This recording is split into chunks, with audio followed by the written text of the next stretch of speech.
pasaba que si ustedes llegaban a escuchar o llegaban a leer o a ver a una persona que alardeaba de asolearse teniendo lupus y que no le pasaba nada, sin el uso de bloqueador, pues lo más probable, una muy alta probabilidad del 95% es que en realidad jamás haya tenido lupus. Y esto, bueno, pues produjo una controversia muy interesante, lo cual precisamente era la intención, porque a la vez pues traté de hacer un mapeo pues, mercadológico y pues efectivamente detectar los vacíos de información que existen. Y a raíz de esto es que preparé este tema. Tengan en cuenta que nada de lo que se comenta aquí es lo que yo opino, ni lo que se me ocurre, ni lo que soñé en la semana, sino todo esto es una revisión científica, es medicina basada en la evidencia y está fundamentado exclusivamente no en dogmas, sino en lo que objetivamente se ha demostrado y que es justamente lo que quiero llevar a ustedes. Y bueno, entonces vamos a empezar primero hablando de que uno de los más grandes errores que he detectado que se tiene es el concepto o la noción de que fotosensibilidad y lupus cutáneo son exactamente lo mismo cuando esto es absolutamente falso, dado que puede haber pacientes que tengan fotosensibilidad y experimentar lupus cutáneo, así como puede haber quienes no. Y otra cosa también muy importante, el que la radiación solar haga un efecto en nuestro organismo no es igual a la aparición de manifestaciones cutáneas. Este también es otro muy grande error que es importante que se saquen de la cabeza porque no es esa relación directa entre lo uno y lo otro. Otra cosa que detecté es que hay quienes dicen que inmediatamente después de exponerse al sol tienen malestar o tienen incluso la aparición de un sarpullido. Y ojo, esto no es algo específico de lupus. De hecho, esto también es importante. Muchas personas creen que los síntomas que tienen en el contexto de su lupus son exclusivos de su lupus, cuando en realidad no es así. Muchas de estas fotoreacciones, que es eso, la reacción de la piel a la exposición solar, en realidad acontecen en múltiples situaciones, inclusive no patológicas, es decir, pacientes que son por lo demás normales. ¿A qué me refiero? El tipo de piel tiene mucho que ver en cómo responde a la radiación solar. Por ejemplo, yo que soy de una piel más o menos clara, pues es mucho más fácil que cuando me exponga al sol me queme si no uso bloqueador, o incluso si llego a usar estas cosas que se llaman bronceadores, que son, por cierto, nada recomendables, pues la posibilidad de que tenga yo un daño en mi piel es mucho más alto que alguien que es de piel oscura o incluso que es, pues, vaya, prácticamente negro, ¿no? Entonces, esas son cosas que hay que tomar en cuenta y no hay que confundir. Entonces, no hay que confundirse entre lo que es una reacción polimorfa solar, que esto de hecho puede presentarse en una persona sin lupus y sin ninguna otra enfermedad autoinmune, aunque efectivamente es más frecuente en los pacientes que tienen lupus, especialmente lupus fotosensible. Otro grupo también importante es la erupción solar de tipo urticarial o de tipo alérgico que sucede en algunas personas que se exponen al sol y no implica lupus. Son estos, de hecho, este tipo de reacciones cutáneas son dermatosis inespecíficas o no específicas de lupus. Entonces son cosas que es muy importante que tomen en cuenta. Otro de los garrafales errores que detecté justamente en quienes buscaban justificar que yo sí que tengo lupus desde hace quién sabe cuánto tiempo y que me expongo al sol y no me pasa nada, es precisamente una muy errada percepción de que se tiene que la exposición solar tiene una reacción inmediata. Eso es absolutamente falso, especialmente en el contexto justo de las enfermedades o las manifestaciones que puede tener el lupus. Y ojo, inclusive en las formas cutáneas de lupus, que recordemos existen tres grandes grupos de formas cutáneas de lupus: el lupus cutáneo agudo, el más conocido de todos es el famoso eritema en alas de mariposa, que no lo experimenta el 100% de los pacientes. De hecho, más o menos solo entre un 60 y un 90%, dependiendo justo de situaciones étnicas, es que llegan a presentar manifestaciones de este tipo de lupus cutáneo agudo, que por cierto no tiene secuelas en la piel, sino simplemente aparece este famoso pues este parchadito con forma de alas de mariposa, de ahí su nombre, y que pues eso se desvanece solito, sin necesidad de absolutamente ninguna terapia. O bien, pues con la terapia instaurada de fondo cuando ya hay otras manifestaciones. Están los lupus cutáneos subagudos, que pues se divide en dos principales, que es el anular policíclico y el papuloescamoso o psoriatiforme. Y bueno, estos de hecho sí son muy sensibles a la exposición solar, pero aquí es donde vienen justo los bemoles. La reacción a la exposición solar no acontece a las pocas horas de dicha exposición, sino que dura o toma de días a semanas en manifestarse. Así que esto es otro de los grandes errores que se tienen como concepto y son, pues de hecho, preocupantes, porque pues hay quienes se han confiado de, no, pues yo me expongo al sol y no me pasa nada en el momento ni en la semana, pero en realidad las consecuencias se ven varios días o incluso varias semanas. Estamos hablando hasta de 3 meses después de haberse expuesto al sol. Digo, 3 meses ya usualmente ya es una latencia muy larga, y eso sobre todo en las formas crónicas de lupus, que bueno, las formas crónicas de lupus son sumamente variadas y van desde el famoso lupus discoide pasando por el lupus tumidus, inclusive a la afectación del tejido adiposo. Así que, bueno, las consecuencias en la piel son muy variadas. Y otra cosa que no hay que perder de vista, las manifestaciones cutáneas en el lupus también incluye las que afectan a las faneras, es decir, al cabello y las uñas, incluso los vellos pueden ser afectados también por el lupus. Las uñas es algo que muchas veces pasa desapercibido y que no se considera, que es una de los órganos que pueden afectarse, y justo la distrofia ungueal es algo que precisamente se puede presentar.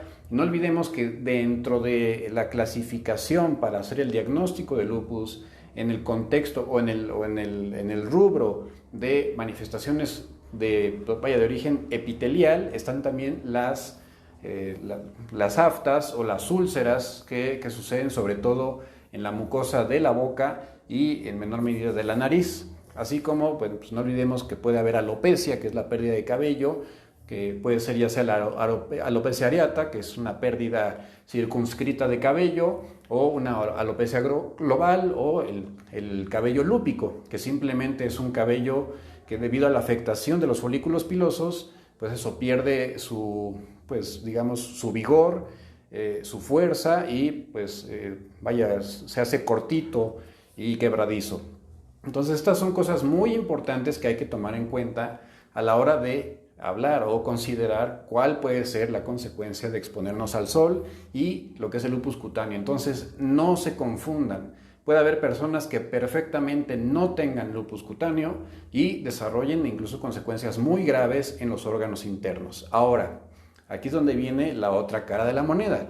Realmente, ¿cómo actúa la radiación ultravioleta? Bueno, primero hay que conocer cuáles son los espectros de la radiación ultravioleta, y pues eso, con los espectros que nosotros conocemos son el UVA, el UVB y el UVC. El UVC, según sabemos, es prácticamente bloqueado en su totalidad por la atmósfera terrestre. La atmósfera terrestre es algo que es exclusivo de nuestro planeta. No existe hasta el momento demostrado en ningún otro planeta de ninguna otra galaxia uno que tenga una atmósfera como la de nosotros, que precisamente evite el paso de la radiación ultravioleta UVC desde el Sol hacia la Tierra.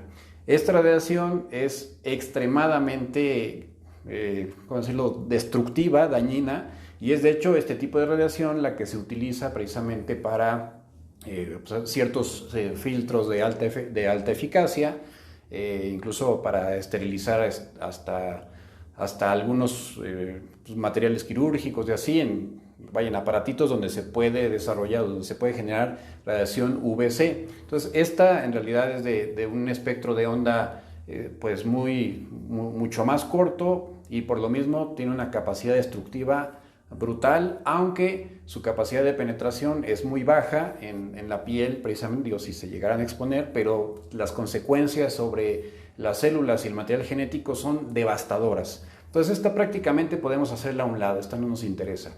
La que tradicionalmente nosotros, o bueno, se tiene el concepto de que es la que afecta, es la radiación UVB. Esta se encuentra en el espectro de onda de 290 a 320 nanómetros.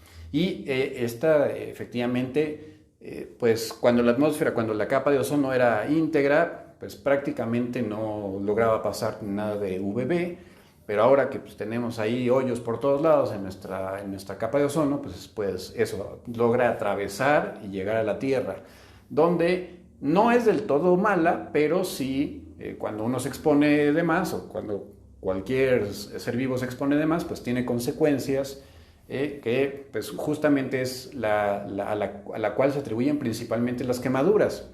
De hecho, este espectro, la UVB, es la responsable del famoso eritema o el enrojecimiento que acontece después de habernos expuesto al sol, y eso nos pasa a cualquiera si tenemos una piel pues, que es mucho más susceptible a quemarse. Entonces, entre más blanco es uno, mayor riesgo de quemadura. Así que la UVB es la que produce esta manifestación por la quemadura solar, pero también tiene consecuencias muy importantes en el material genético, de las cuales hablaremos más adelante. Y finalmente la UVA, que tradicionalmente pues, no se consideraba que pudiera tener algún efecto pues, dañino, porque esta prácticamente pasa de forma libre a través de la capa de ozono, y de hecho tiene una capacidad de penetración muy alta, incluso puede ir muy profundo a través de nuestra piel hasta los tejidos más profundos como son la grasa o incluso posiblemente más allá. Entonces esta es la que en realidad preocupa un poco, porque en los últimos años se sabe que es responsable no nada más con la UVB, sino esta es responsable también de la generación de radicales libres de oxígeno y de consecuencias negativas sobre el material genético.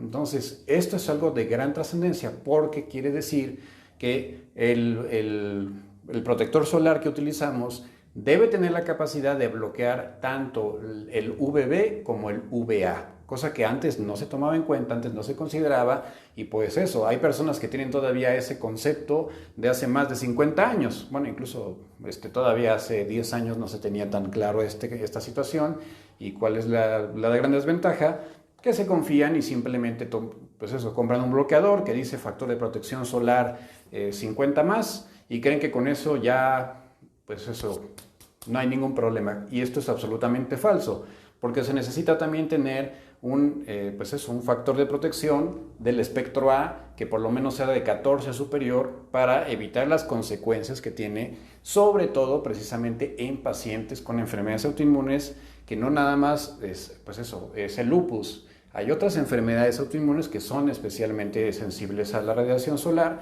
como por ejemplo la dermatomiositis.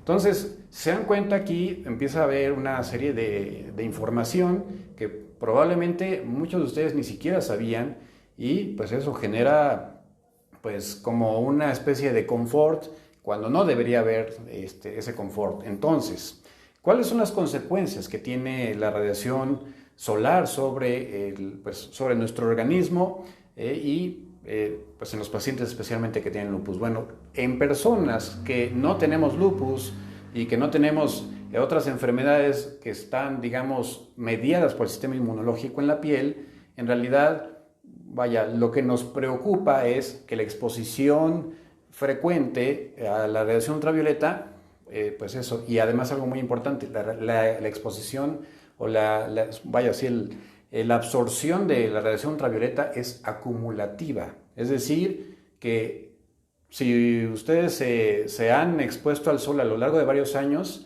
es algo que no se va quitando con el tiempo. O sea, esa constante exposición es como, digamos, como si le fueran metiendo moneditas a un costal o a un cochinito. Entonces van sumando y no hay manera de quitarlo. Hasta el momento no se conoce y no hay manera de que pueda revertirse esa exposición solar. Por ello es que en los lugares o en los países donde hay mucho más exposición al sol, donde es más probable la insolación, pues los cánceres de piel se disparan de forma brutal. Y precisamente esta es una de las consecuencias que tienen personas que no tenemos enfermedades autoinmunes. Entonces la radiación solar per se tiene consecuencias que pues eso, tienen un efecto, sobre todo un efecto deleterio en la vigilancia inmunológica. De hecho, se sabe que la radiación ultravioleta tiene la capacidad de inmunosuprimir a las células responsables de vigilar la barrera de defensa pues, más externa que tenemos, que es justo la piel. Especialmente tiene efectos negativos sobre las células de Langerhans y además favorece el desarrollo de una respuesta de tipo Th2, esta que es lo que hace es suprimir o disminuir la respuesta contra bacterias o incluso contra agentes externos. Y pues en el contexto de la aparición de una célula neoplásica, pues es algo que es muy negativo, porque quiere decir que el cuerpo ni se va a enterar y entonces la neoplasia va a tener la posibilidad, bueno, el cáncer me refiero, va a tener la posibilidad de expandirse mucho más agresivamente. Ahora, aquí es donde ya empieza a complicarse la situación para los pacientes con lupus, porque para quienes lo sepan y para quienes no lo sepan también, les aviso que de hecho esta diferenciación que favorece de Th1 a Th2 tiene una gran trascendencia en el lupus, porque justamente uno de los principales mediadores del desarrollo de los anticuerpos y justo los anticuerpos autorreactivos o autoanticuerpos es precisamente la respuesta de tipo Th2. Entonces, aunque no haya manifestaciones en la piel, el que yo favorezca una respuesta tipo Th2, pues va a tener consecuencias negativas sobre pues la inmunidad pues en mi organismo, que va a llevar finalmente a la posibilidad de que se estimule a los linfocitos B, productores de anticuerpos, pero en este caso van a ser productores de autoanticuerpos, que justamente la inmensa mayoría de las consecuencias del lupus son mediadas por dichos autoanticuerpos. Entonces, esto es uno de los datos duros que es importante tomar en cuenta y el que pues consolida que aunque no haya manifestaciones cutáneas, el que haya, esta exposición o estas consecuencias de la radiación de UVB y pues sobre todo UVB, porque esta es una consecuencia más de UVB, pues eso pueden tener una implicación clínica muy clara y que está perfectamente bien documentada.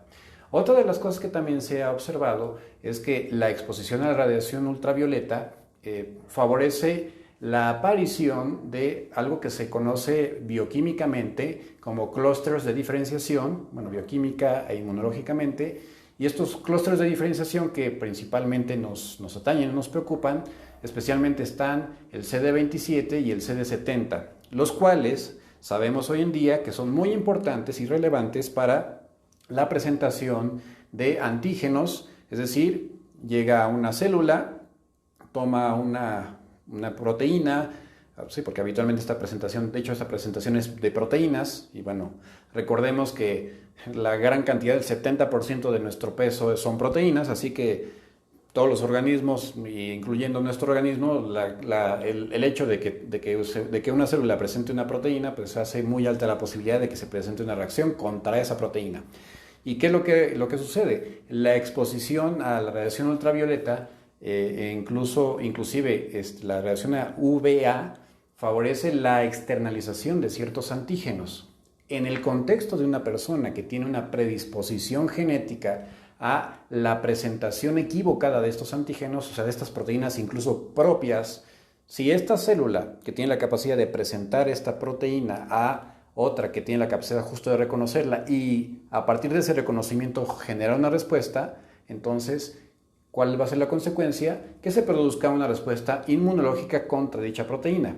Eso sería lo ideal en el contexto de una enfermedad, bueno, no de una enfermedad, de una infección o de una invasión por un microorganismo, que se reconozca la proteína de dicho microorganismo. Pero si la proteína que se está presentando es una proteína de mi propia piel, de alguna de mis células, como de mis queratinocitos o de mis melanocitos, o incluso de mis neutrófilos que pueden también llegarse a destruir, entonces ahí es donde vamos a empezar a tener problemas, porque justamente en el contexto de lupus, ¿cuál va a ser la consecuencia?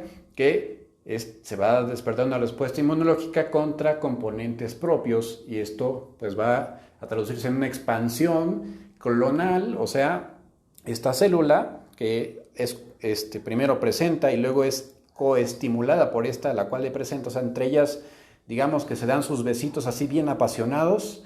Ya ven, así, pues ustedes me entienden, ¿no? Cuando les hablo de besos apasionados, luego se les prende el foco, ¿no? Porque para eso sí son buenas. Entonces, se dan sus besitos apasionados y ahí las caricias y las palabras bonitas y las rosas y ya saben, la cenita y todo eso se llaman moléculas de coestimulación. Entonces, esas moléculas de coestimulación, pues aquí a la señora célula B, al linfocito B, pues la ponen así como bien contenta y dice, súper bien, entonces se va a reproducir, pues eso como conejo. Eso es lo que se llama expansión clonal. Y esa expansión clonal a qué lleva, pues eso, a la que literalmente así como en Matrix, ya ven el agente Smith que de pronto estaba por todos lados, bueno, pues algo así sucede, por todos lados vamos a ver agentes Smith, y recuerden, el agente Smith era muy malo, bueno, pues también los linfocitos B autorreactivos son muy malos porque producen eso, una respuesta contra todo lo que sea de nuestro propio cuerpo y van a hacer todo lo posible para asegurarse de erradicarlo. Entonces, como ven, esta es otra consecuencia de la radiación ultravioleta que no necesariamente se van a manifestar con alguna afectación de la piel y puede tener consecuencias en órganos internos. Una de las mejores evidencias de esto es el incremento de ciertas complicaciones de lupus independiente de las manifestaciones cutáneas, como puede ser la pancreatitis lúpica, que afortunadamente es muy infrecuente, pero es una complicación muy grave, o incluso también posiblemente ciertas formas de nefritis, que son inflamaciones del riñón, y que también pueden llegar a ser sumamente graves, y bueno, sobre todo si no tienen una respuesta al tratamiento y además si se demora la terapia. Entonces, aquí las cosas se están poniendo duras, para que vean, interesantes. Otro detalle importante es lo que les había dicho ya parcialmente, es que principalmente el espectro de radiación UVA que estamos hablando, 320 a 400 nanómetros, o sea, su espectro de onda es más grande, es también la llamada luz negra. Bueno, esta tiene la capacidad para penetrar mucho más profundamente y sobre todo el tema es que esta no produce eritema. O sea, alguien puede estar con su bloqueador bien, así bien campante, bien confiado, porque no, pues eso, como usó un bloqueador bueno, que efectivamente bloquea el UVB, pues no se produce el eritema, no se pone rojito, no se le quema la piel, pero puede entrar la UVA. Y el UVA, igual en concentraciones, más que concentraciones, en la cantidad o en una dosis mayor a la que el cuerpo puede soportar, o los tejidos de la piel pueden soportar, justamente tiene una consecuencia que se llama hiperoxidación. Y la hiperoxidación en situaciones no controladas, porque ojo, la hiperoxidación tiene efectos positivos en situaciones controladas y es necesaria para muchos procesos biológicos, incluso de expresión del material genético, o sea, la síntesis de proteínas, etc., así como la destrucción de microorganismos. Pero en condiciones desordenadas es lo que equivale a morder una manzana y dejarla a un lado.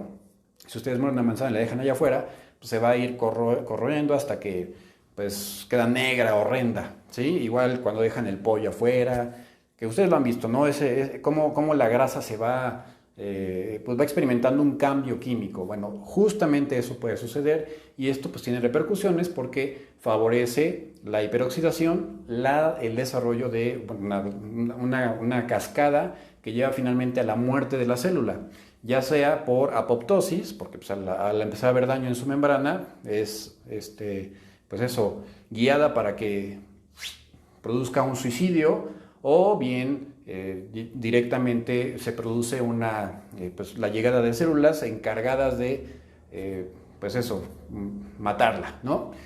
Así que esto, ¿en qué se traduce? Bueno, en los pacientes justamente que tienen autoinmunidad, la pérdida de células y la destrucción de las mismas, si son células propias, si esto se genera en gran escala, entonces quiere decir que va a haber más material que pueda presentarse. En condiciones habituales, los materiales internos de las células, o sea, lo que se encuentra en el núcleo, en las organelas, está protegido de otras células. Entonces, pues ese material interno pues no va a haber ningún problema si se encuentra justo dentro de la célula, pues así escondidito, ¿no?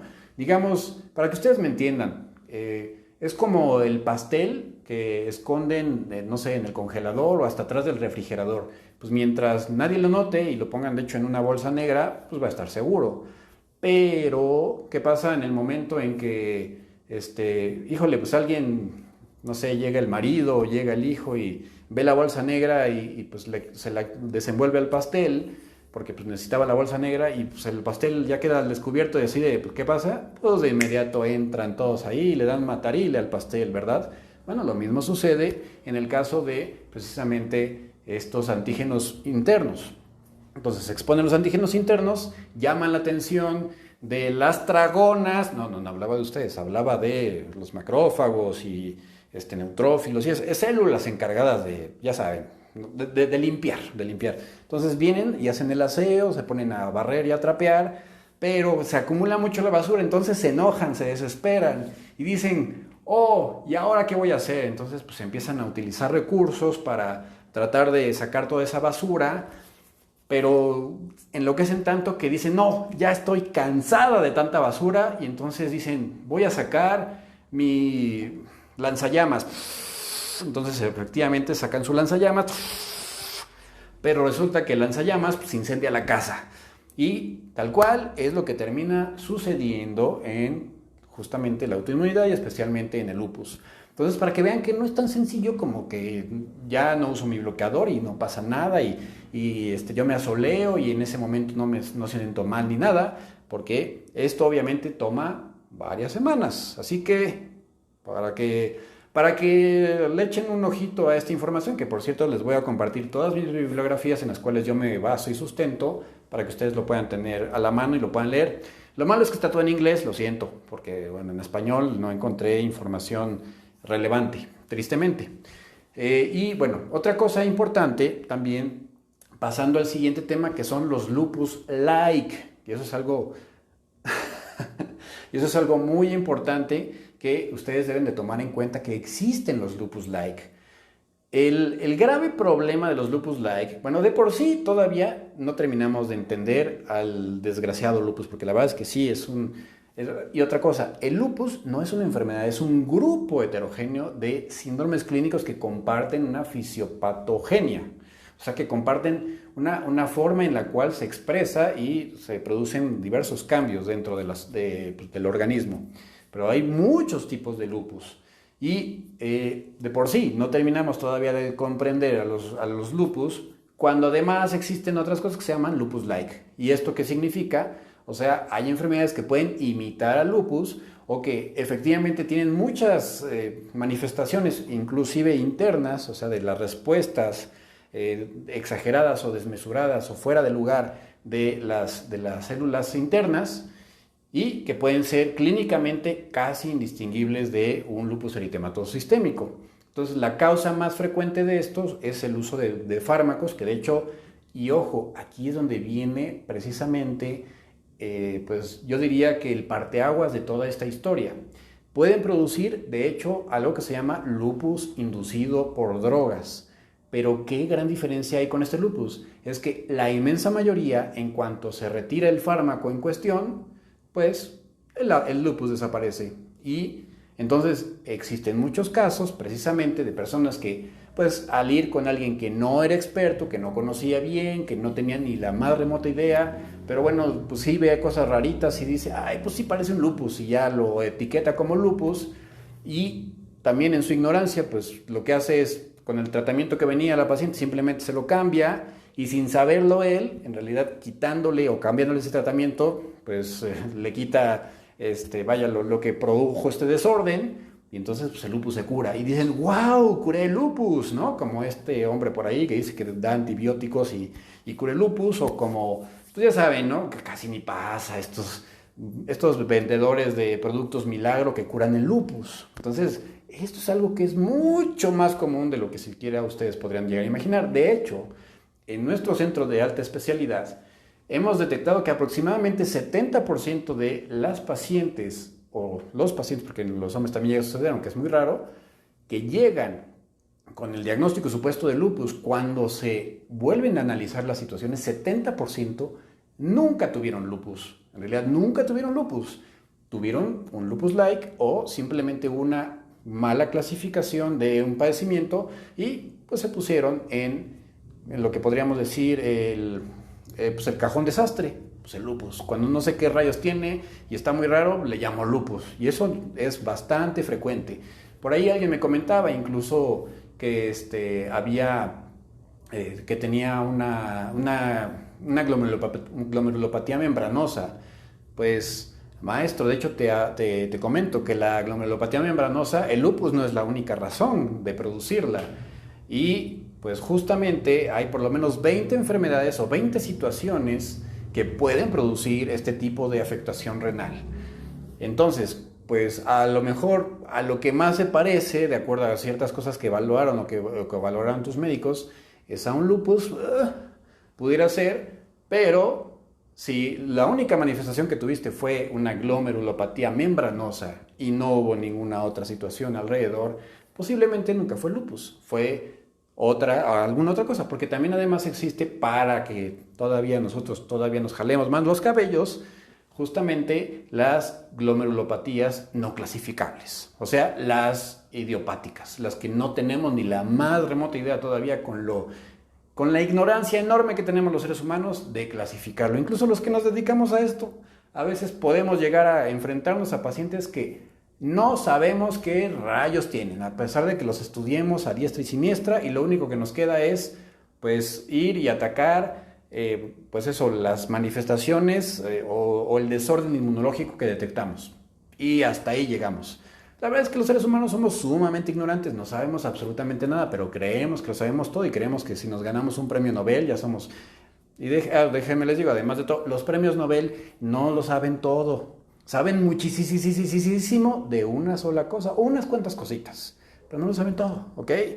El Doctor House es un cuento, no existe, se los prometo, es un personaje de ficción, ¿ok?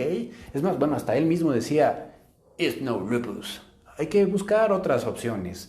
Y hay otras enfermedades que pueden parecerse también al lupus, o incluso puede producirse un gran error en la clasificación, si hablamos del lupus pernio, por decir algo, ¿no? Entonces, pues el lupus pernio en realidad puede ser una manera de designar a una manifestación de la sarcoidosis y no tiene nada que ver con el lupus, ¿ok?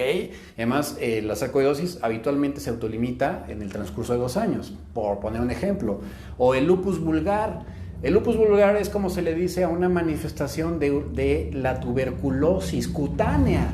Entonces, para que se den cuenta cómo, pues eso, si hablamos de una tuberculosis, pues sí, efectivamente es una infección, y pues si se quita esa infección, pues se quita ese lupus, cuando en realidad no es el nombre más acertado. Pero bueno, pues como se llama así desde el siglo XVIII, pues eso, vaya, nos podemos ir con la finta. Y retomando el tema de los lupus-like, bueno, hay muchas drogas, muchos fármacos que pueden producir un cuadro muy parecido al lupus, y si no se tiene el conocimiento suficiente ni la curiosidad de interrogar al paciente, de explorarlo meticulosamente y de catalogarlo de forma correcta, no te pases, Nick. Bueno, ahorita vamos a eso de los virus. Si no tenemos la posibilidad de recordar que lo más importante es la clínica, es lo que interrogamos y lo que vemos y tocamos. Entonces, si no recordamos esa parte y si, pues eso, no o ignoramos que hay hasta plantas que pueden producir precisamente reacciones de tipo lupus, entonces igual vamos con un naturista y creemos que son la maravilla porque nos dan cosas naturales. Y no sabemos que también pueden lo natural matarnos, ¿verdad? Bueno, pero hay fármacos que llegan a usarse de hecho de forma muy frecuente, como, bueno, no tan frecuente, pero los antiarrítmicos, por ejemplo, algunos antitiroideos, o sea, personas que tienen hipertiroidismo y que se les dan antitiroideos que pueden inducir lupus. Hay fármacos que se emplean para tratar enfermedades reumáticas, como los anti-TNF, que pueden producir lupus inducido por drogas. Incluso un fármaco que se usa para tratar el ácido úrico, bueno, por decirlo así, en realidad no es tratar el ácido úrico, sino los problemas del ácido úrico, como el allopurinol, puede producir una reacción muy parecida al lupus en algunos pacientes. De hecho, acabo de tener una paciente que justamente hizo una reacción así. Y así la isoniazida, bueno, hay una cantidad muy importante, las tetraciclinas, es más, antibióticos pueden producir un lupus inducido por drogas. ¿Ok? Y esto no se los digo porque, ya no voy a usar nada porque no me vaya a dar lupus. No, relájense, en realidad son muy bajos los porcentajes en los que sucede, pero sucede. Y ahora, hablando ahorita que alguien sacó el tema de los virus, justamente los virus, pues son todavía un área muy álgida en la que no terminamos de entender su papel completo a la hora de ser causa, de posible ser causa de detonar las enfermedades autoinmunes. Lo que sí es que hay personas que tienen ciertos genes que pueden precisamente despertarse. Y justo aquí voy a retomar el tema de la radiación solar. Hablando de genes que están dormidos y se pueden despertar con la radiación solar. Porque una de las consecuencias que tiene la radiación solar, y especialmente el UVB, en menor medida el UVA, es la hipometilación del ADN, que en personas que tienen ciertos defectos genéticos que les impide corregir rápidamente esta hipometilación, que básicamente hipometilación sí quiere decir que el material genético tiene moléculas de metilo, o sea, son moléculas químicas que están unidas al ADN y permiten de esa manera controlar su codificación. Bueno, cuando se van perdiendo, eso hace que despierten ciertas respuestas genéticas que justamente una de sus consecuencias es que creen el lupus. Entonces, hay una gran cantidad de situaciones alrededor que influyen. Ahora, también existen virus como el Epstein-Barr, como el citomegalovirus, como el parvovirus B19, como ciertos herpes, ahorita que mencionaron el SARS-CoV-2, de hecho ha producido en algunas personas una respuesta que es una inflamación brutal. No se parece al lupus, más bien es una forma de vasculitis que se conoce como Kawasaki, pero pues se ha visto. Y existen varios virus que pueden producir un síndrome, ¿cómo se llama?, postinfeccioso o una forma de artritis reactivas.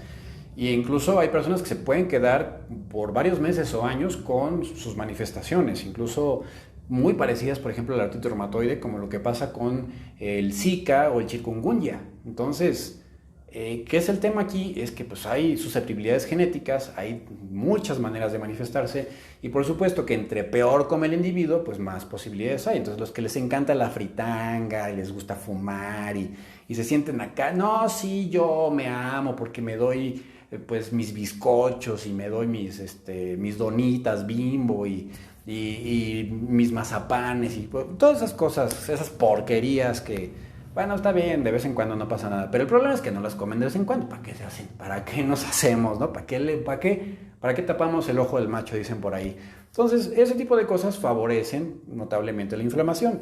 Y en el contexto de ciertas infecciones virales, pues justamente, pues si se detonan respuestas proinflamatorias, pues ¡pum! Es aquí donde viene las consecuencias. Y nuevamente hablando de respuestas inflamatorias o proinflamatorias, regreso al tema de la radiación solar. Resulta que otra de las cosas que pueden desencadenarse es precisamente una proteína, una molécula que se llama GAD45-alfa, la cual, curiosamente, una de sus consecuencias es que va a impedir la catálisis normal de un producto, de un factor que se encuentra dentro del núcleo, que es el NF-kappa beta, y es el responsable de la producción de muchas citocinas. Las citocinas, recordemos, son las células de comunicación, las proteínas o las moléculas de comunicación celular, y algunas de esas, pues justamente su consecuencia es la inflamación y todo el desorden que llegan a producir, entre las que destacamos las interleucina 1, el factor de necrosis tumoral, alfa, la interleucina 6, interleucina 8, las integrinas. De hecho aumentan la producción de integrinas o la expresión de integrinas, y eso permite la llegada de más células inflamatorias. Así que, como ven, es algo bastante complicado. Y bueno, como después yo me emociono mucho, no quiero meterme más aquí. porque si no nos vamos a perder con tanta información. El tema es que, bueno, los virus pueden llegar a producir este tipo de respuesta en alguien susceptible y finalmente desencadenar un verdadero desastre. Entonces, el tema final aquí en cuestión es, mis estimadas y estimados, yo no les puse eso para que pues vengan y se justifiquen conmigo, que yo sí hago bien, cada quien sabe lo que hace y finalmente pues a mí, digo, yo solamente a mis pacientes sí me los pongo fritos, los regaño, lo saben. Es más, hay pacientes a los que ya ni los castigo y los dejo sin ver hasta que se porten bien, ¿eh? Sí soy yo. Cada quien, cada quien. No les digo esto ni para que se justifiquen, ni se indignen, ni se enojen, ni me vengan a decir que leyeron, que hicieron, que no hicieron. Ese ya es su rollo, ustedes ya sabrán hasta dónde llega su responsabilidad. Pero no olvidemos lo limitado de nuestro conocimiento. De verdad, lo limitadísimos que estamos de nuestro conocimiento. Digo, yo me he dedicado en los últimos años a esto y no sé nada. Y de verdad leo y leo y leo y no me estoy poniendo como ejemplo ni digo que soy Juan Camaney ni Superman porque para nada, todavía soy muy ignorante. Pues la reflexión es, aunque hayan tenido ustedes mucho tiempo con el lupus y quién sabe si realmente es lupus o no, si no están de verdad constantemente en esta actualización, se me van a perder. Entonces, no traten de, pues eso, meter sus, ¿cómo decir? No traten de usar sus conjeturas para, pues eso, aplicarla a otra persona. Sí, aunque se me enojen, ya vi que alguien por ahí se está haciendo berrinche y se está enojando, pues ni modo. Ya tiene dos problemas, enojarse y desenojarse. Esa es la realidad de la situación. Entonces, también, o sea, hay médicos, tristemente, hay médicos que pueden llevar años, pero años, ejerciendo la medicina, pero hace años que no abren un libro, hace años que no sacan un artículo científico o que posiblemente pues, no saben inglés. Entonces, aunque lleven 50 años ejerciendo la medicina e incluso tengan título de reumatólogos, si no se actualizan e ignoran todas estas cosas, entonces pueden seguir difundiendo información que es falsa. Sí, porque recuerden, la ciencia se renueva constantemente y de hecho no sé si sabían ustedes, pero actualmente cada 6 meses se duplica nuestro conocimiento. Se duplica. Entonces es imposible saberlo todo.